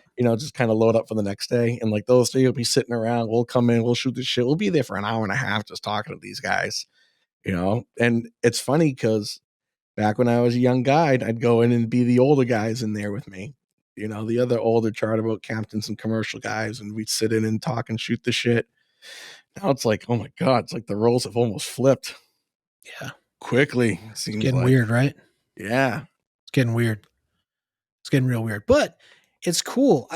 It's nice to be in a it's nice to be in a position where you're in a you I don't want to say an advanced stage of your career, but you're at a stage of your career where you're very established and respected and well liked, and you're in a position now where you can begin to downstream your philosophy and really create people that share your personal perspective and your personal outlook on the way to do things. And you've learned a lot, man, like especially you, Chris. You've learned a lot about building a good business.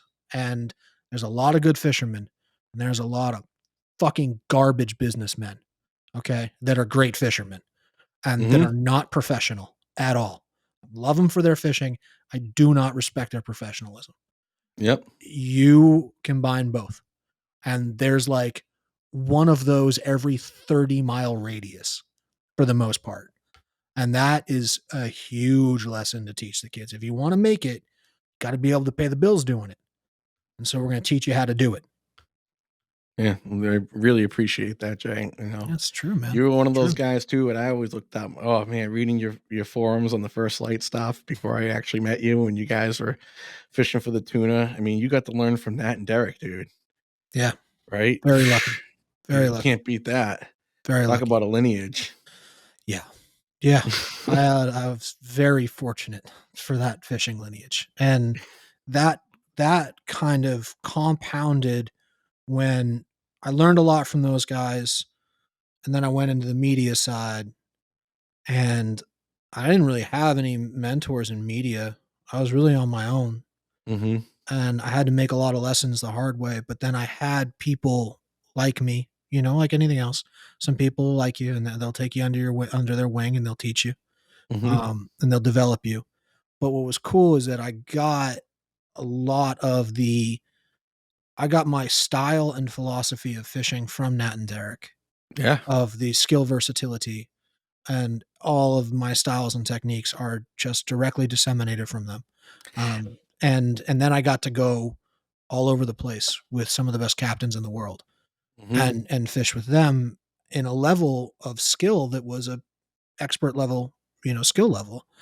Um, and so that knowledge that I got to kind of download over that 12 to 15 years of my life in a professional capacity. So I mean, it's unbelievable. I mean, how much I've gotten to learn. And I Unbelievable. know whenever we have conversations like this, like now we're actually recording it, but how many times have we sat around the dock by a fire in the winter, having a few beers, and we have 2 hour long conversations like this all the time, So it's which is just hilarious. us hanging out, man. Like, right? Yeah. And just I've taken so much from conversations like that with you and Fallon and my cousin Dan and you know, my buddy Justin, who's a big kayak fisherman. Um, and it's just like the amount of knowledge that's out there and like you can pull from people who are passionate about it and not doing it in like a showboaty way, and you can explain and talk it, work it through and figure out what makes sense, dude. It's just the best. I'm very lucky that my fishing buddies now, my real close ones, we've been fishing together for 15, 20 years since we were Yeah. 15 years old, and we're still Yeah. doing it. Yeah. We're all still doing it professionally in some Right. sort of way. Yeah. It's really neat, man. It's really neat now that we're all like mid 30s, like still doing it, trying to make a few bucks off of it and, make it kind of a living and still keeping the passion and the grind. It's and the learning is just incredible. It's cool. And it's so continuous too. And the seasons of the learning change. Mhm. Like there was, when I stopped guiding, I didn't really, yeah, I learned a lot about fishing because I was fishing with great people, but I became obsessed with media and the industry and Mhm. how do you navigate that? What do sponsors look for? How do you handle them? Like How do some you find the posts. right people to work with? Yeah. There, and guess what? Everyone's got all these followers. So what differentiates you? Back then, it used to be I got X amount of followers, and they'd give you gear for Mhm. that. But now it's everyone's got the followers, and with the Mhm. TikTok numbers being so inflated, guys are like, I get a million views now. Everything I'm doing, it's like, well, no, you don't. But how do you present a business argument, contrary to that? What is your unique differentiator? What is your unique reach? What are the tick marks a rep wants to see on a fishing resume to get you established? And I know there's a lot of guys who are like, oh, I don't care about sponsorships. I work with a tackle shop or whatever. Yeah. My brother, it ain't about cost savings. This is about industry connections, and industry connections are going to get you into media. They're going to get you in all these other different things because as a guy who was in media, when I would have a client that was hiring me to go do a shoot, I'd say, who are your guys? And then you go, and that's how you get in with the network. And that's how you really get the big career opportunities and build a really big brand that's all encompassing. Mhm. And learning those things and those aspects, and then having a group of kids, like you said, I want to meet these tackle shop kids so I can be Oh, like, dude, you love them. I'd be like, Oh my dude, god, they would geek out over you so bad, dude. here is the golden ticket, boy. Yeah. Follow this. Yeah. This cost me a marriage, son.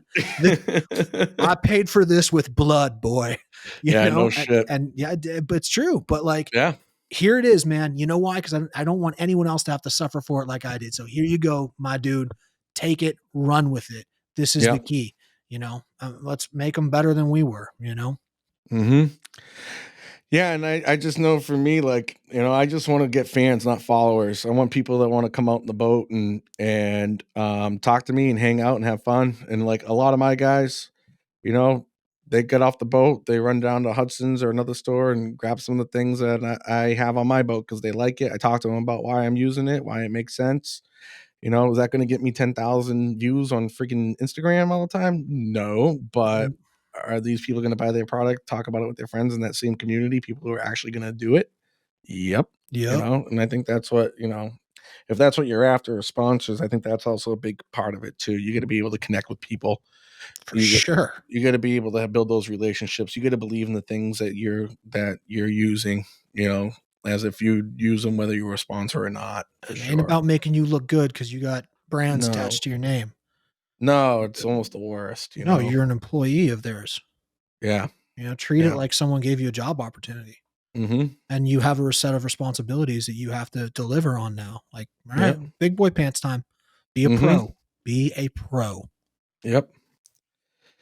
So, Yeah, buddy. jeez, the season needs to hurry the hell up, man. I You was excited to go February fishing? 8th right now, dude. You kidding me? We're already talking about the first haddock trip. You know, Mike has to get married in May, which is gonna screw up a haddock day for me. I'm not happy about it.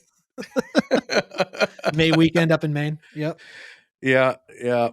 So, you Yeah, going? Yeah, yeah, of course I'm going. yeah, all right. Yeah, Yeah, yeah. No, I got his invite. We're going 100%. good, If I good, haven't moved perfect. to Florida yet. Yeah. Did I tell I'm actually the justice of peace dude. Are you? I am. I'm That's nervous. beautiful, man. That's awesome. That's great. We'll see how that goes. It'll be good. It'll be good. It'll But be again, fun. there's a fishing buddy. I met him working on the party boats, dude. Right? I met you through him. Yeah. Yeah. Lifelong friends, man. right? For real lifelong friends. Yeah. It's not a professional acquaintance, man. That's a lifelong friend. Yeah. You know, it's cool stuff, brother. Chris, I think we've covered a tremendous amount of topics, my friend. Yeah, quite a bit, man. I think we have it recorded. I want to do more with you. Absolutely. But I also want to engineer these things so that people don't get too beaten up by the runtime.